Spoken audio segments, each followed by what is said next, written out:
Baik adik-adik, pada kesempatan kali ini mari kita melanjutkan materi tentang tahapan pengembangan media pembelajaran, khususnya media pembelajaran biologi yang sudah kita mulai sejak 2 minggu yang lalu.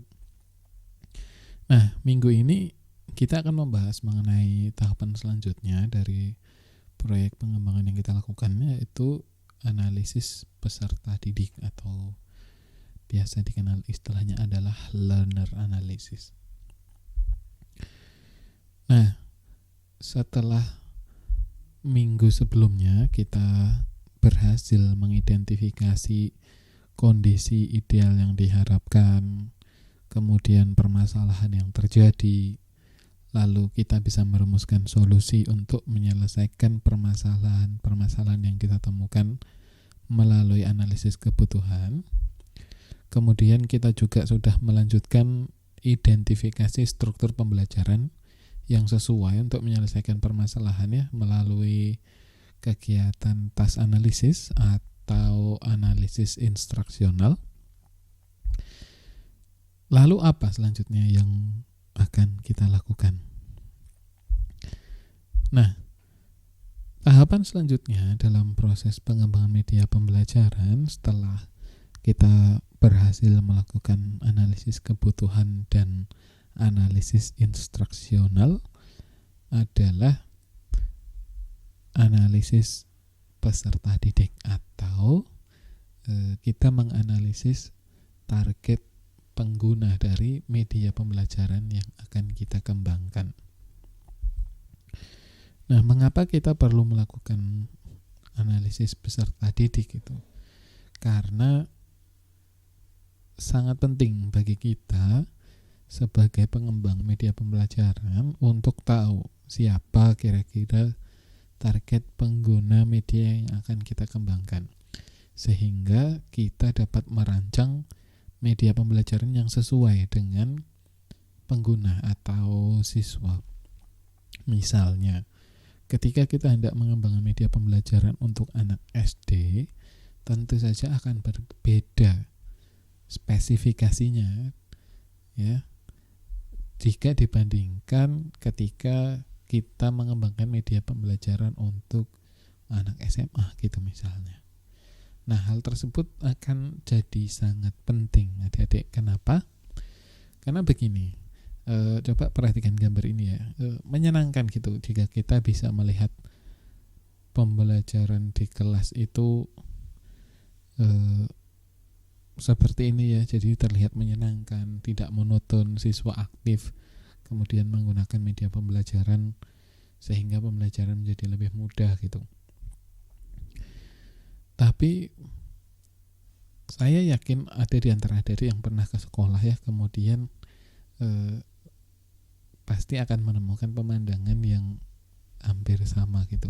Ketika kita melihat ke sekolah, banyak sekali media pembelajaran ya yang hanya dijadikan pajangan, ya, bahkan ya terdapat beberapa di antaranya itu tidak pernah dikeluarkan dari bungkusnya gitu, jadi masih dalam plastik atau masih di dalam karton ya, sampai usang ya, dan akhirnya rusak tanpa pernah digunakan.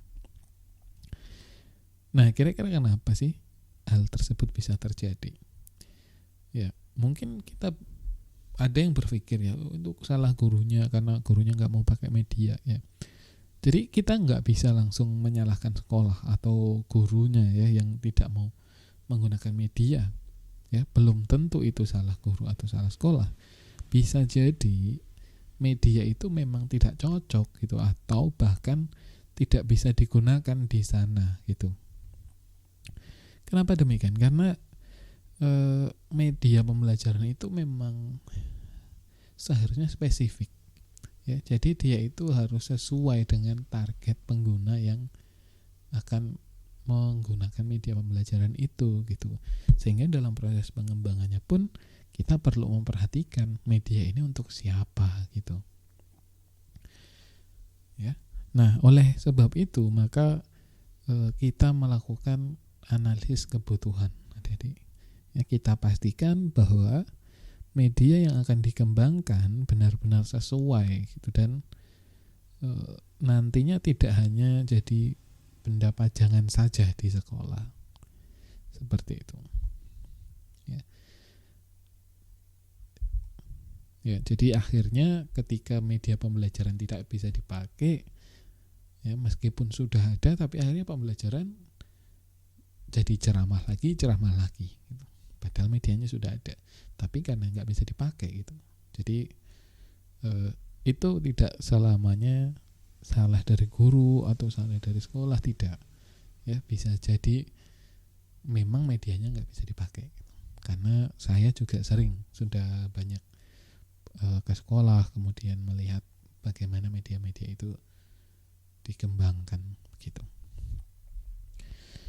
Nah, jadi tujuan analisis peserta didik atau learner analysis adalah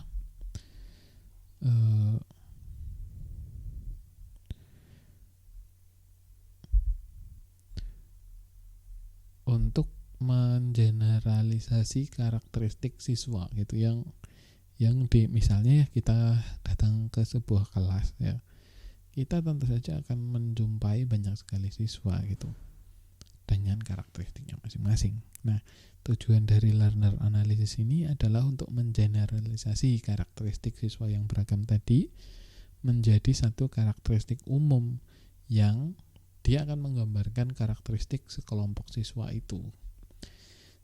Jadi begini, coba adik-adik perhatikan gambar ini ya sebagai gambaran. Nah, jika misalnya kita melihat gambar ini, maka kita bisa melihat ya bahwa di kelas itu tuh ada banyak sekali anak, dan tentu saja mereka masing-masing punya karakteristik dan kepribadian yang beda-beda.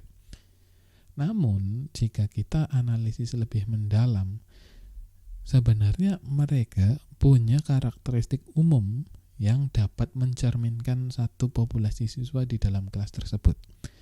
Misalnya, ya, anak-anak SD itu mereka suka belajar dengan melibatkan kinestetik. Artinya, lebih mudah bagi mereka untuk belajar jika mereka bisa menyentuh atau melakukan gerakan-gerakan yang dipelajari. Ya, misalnya belajar di luar kelas, kemudian mengamati secara langsung atau memegang tumbuhan secara langsung kalau kita sedang belajar tentang tumbuhan. Seperti itu. Jadi itu karakteristik umum. Artinya meskipun anak SD itu punya cara belajar yang beda-beda, tapi secara umum mereka akan cenderung tertarik kepada model pembelajaran kinestetik. Kemudian yang kedua, anak usia SD adalah pelajar visual. Artinya mereka sangat tertarik dengan segala sesuatu yang bisa dilihat dengan mata.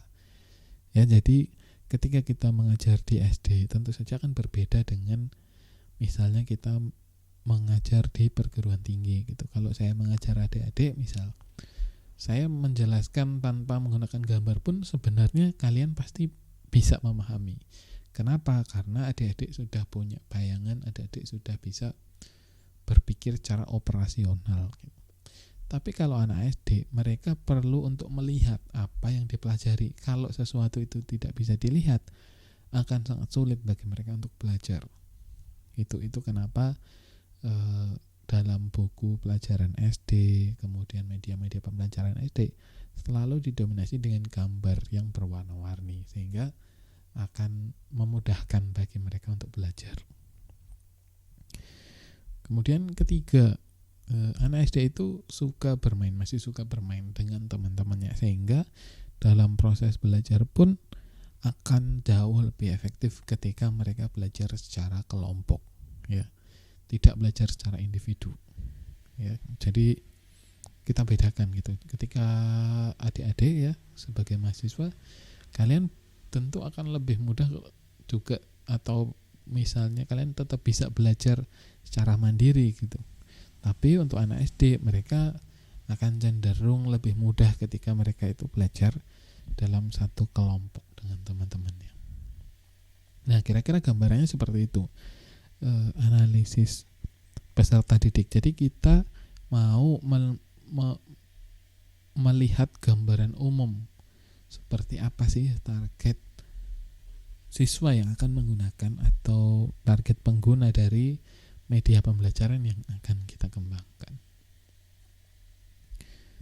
Kemudian apa yang dianalisis? Ya, salah satunya misalnya demografi. Ini yang paling mendasar ya. Nah, demografi di sini bisa banyak hal ya. Bisa berupa komponen-komponen yang mudah dilihat atau mudah dikuantifikasikan ya, misalnya jenis kelamin, kemudian usia. Nah, itu kan mudah ya, kita tinggal datanya itu sangat mudah, kita bisa memberikan angket atau kita bisa melihat secara langsung usianya berapa, jenis kelamin laki-laki berapa, perempuan berapa. Nah, itu sangat mudah. Itu demografi. Tapi ada juga data demografi yang mungkin ya kita perlu sedikit effort gitu untuk mengumpulkannya karena dia agak susah. Misal budaya. Ya, bagaimana sih budaya siswa di Jawa Timur gitu misalnya. Pasti akan berbeda dengan siswa di Jawa Tengah. Karena basic budayanya juga berbeda, bahasanya juga berbeda. Sehingga nanti media pembelajarannya pun seharusnya akan punya spesifikasi yang berbeda. Atau komponen lain gitu, misalnya psikologisnya anak itu seperti apa. Ya, bagaimana tingkat emosionalnya. Ya. Nah, hal-hal tersebut ya itu agak susah dikumpulkan. Ya, sehingga kita perlu sedikit effort. Nah, sebelum kita mulai menganalisis siswa sebagai sekelompok peserta didik ya, penting bagi kita untuk memahami mereka sebagai sekelompok manusia ya, yang memiliki kebutuhan dasar.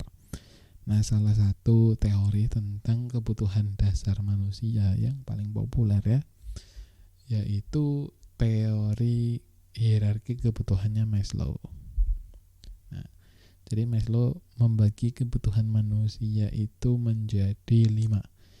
Ya, mulai dari kebutuhan yang paling basic ya, yang paling bawah, yaitu kebutuhan fisiologikal, mulai dari kebutuhan makan, kebutuhan pakaian, kebutuhan tidur dan lain sebagainya ya, itu merupakan basic need. Jadi dari 5 tadi dibagi jadi 3 ya. Ada kebutuhan dasar, psikologi, kemudian ada keamanan ya, safety, kenyamanan di dalamnya, kemudian ada kebutuhan psikologis mulai dari dihargai, dicintai, kemudian mendapatkan pujian dan lain sebagainya. Dan kebutuhan yang paling atas yang di puncak kebutuhan manusia adalah aktualisasi diri ya, jadi terpenuhnya kebutuhan untuk menunjukkan bakat, kemudian dihargai kreativitasnya untuk berkreasi dan lain sebagainya. Jadi nantinya ketika kita mengembangkan media pembelajaran, kita juga akan mendasarkan media kita itu pada kebutuhan-kebutuhan ini.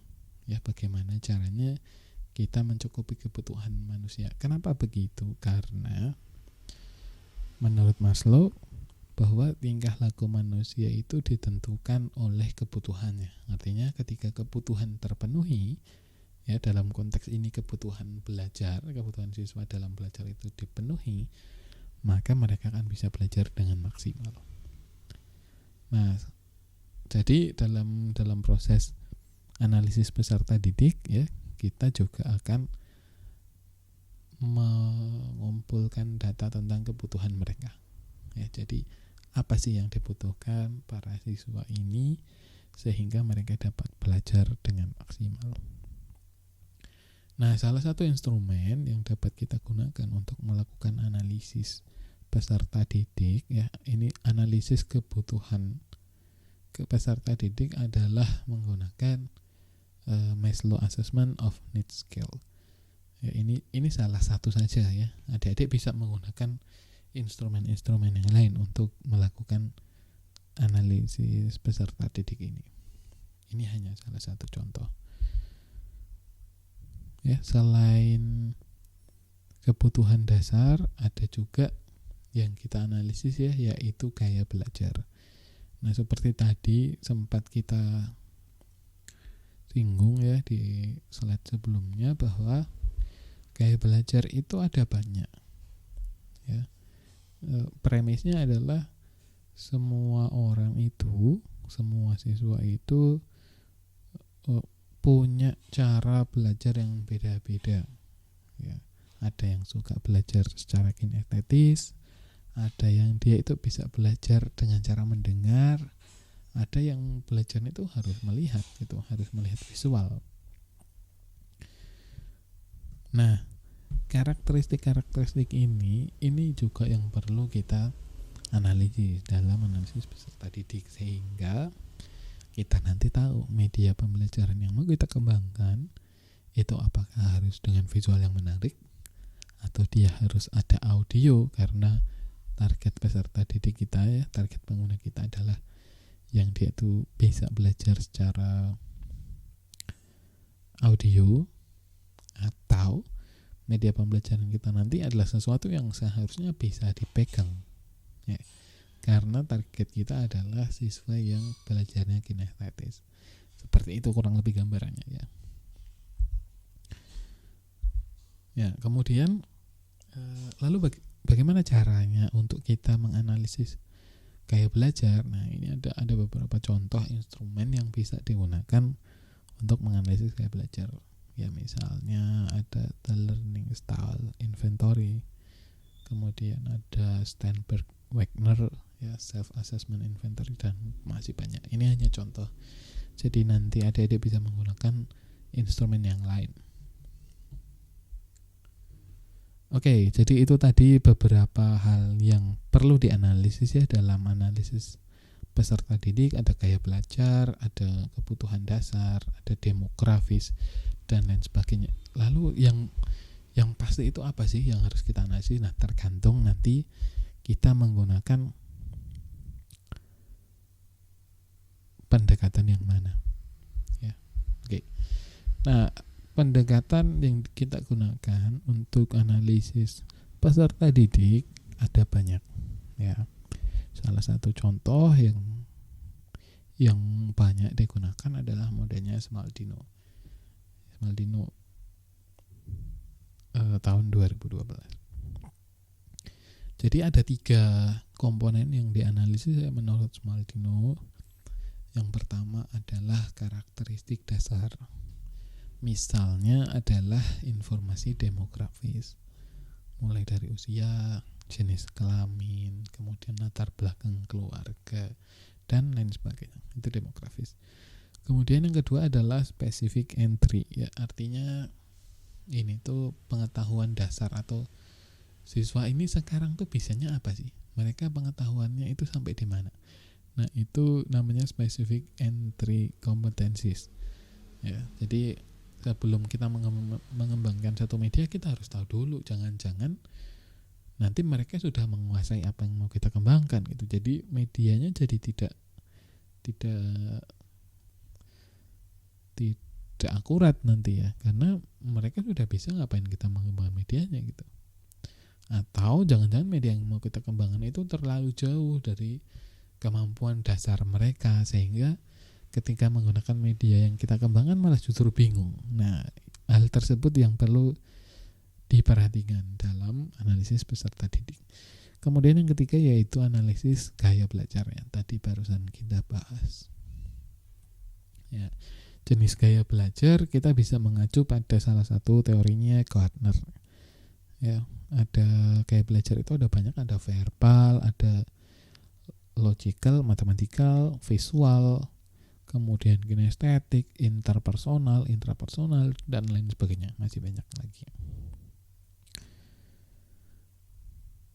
Ya, artinya adik-adik, setelah kita membahas tadi, kita sampai pada satu kesimpulan bahwa media pembelajaran itu seharusnya spesifik. Artinya satu media pembelajaran yang cocok untuk satu kelas belum tentu dia cocok digunakan untuk kelas yang lain.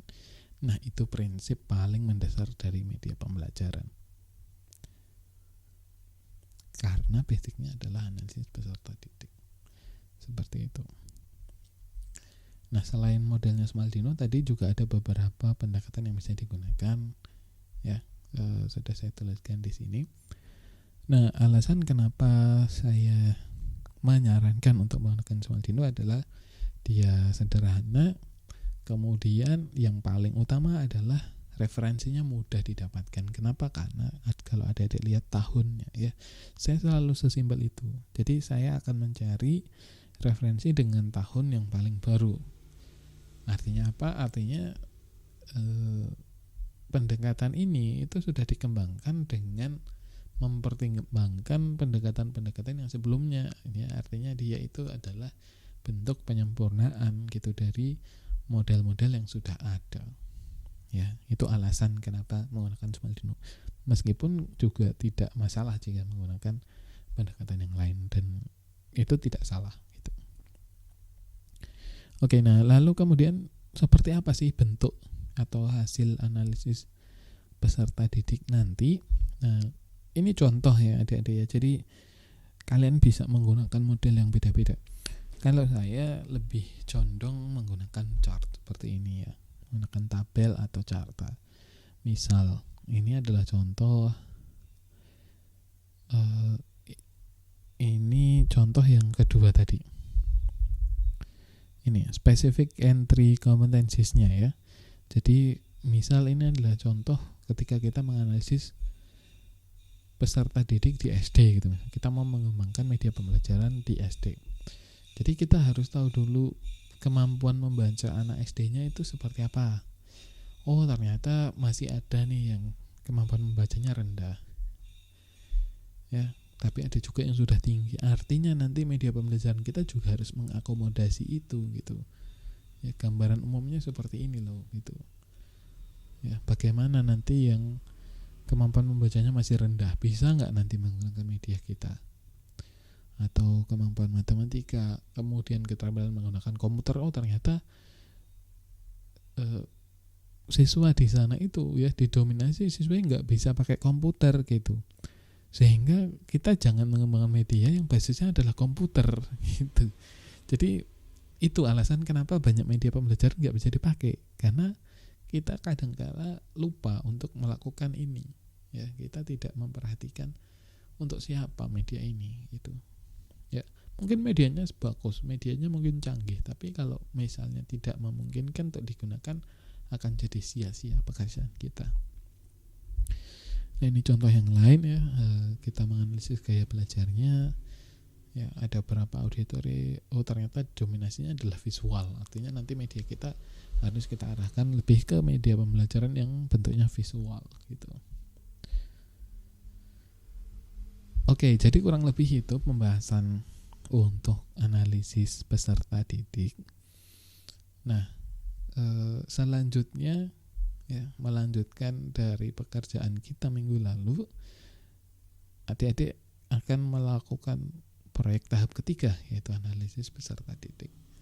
Ya, jadi silahkan setelah ini dilaksanakan analisis peserta didik, adik-adik bisa menggunakan berbagai metode yang memungkinkan untuk digunakan ya, bisa melalui survei, wawancara boleh, kemudian atau analisis data sekunder kalau misalnya gurunya itu sudah punya tentang demografisnya bagaimana, kemudian kemampuan dasarnya seperti apa, ya tidak masalah. Justru menurut saya akan lebih baik jika kita menganalisis data dari guru gitu, karena akan jauh lebih akurat daripada kita mengumpulkan secara mendadak.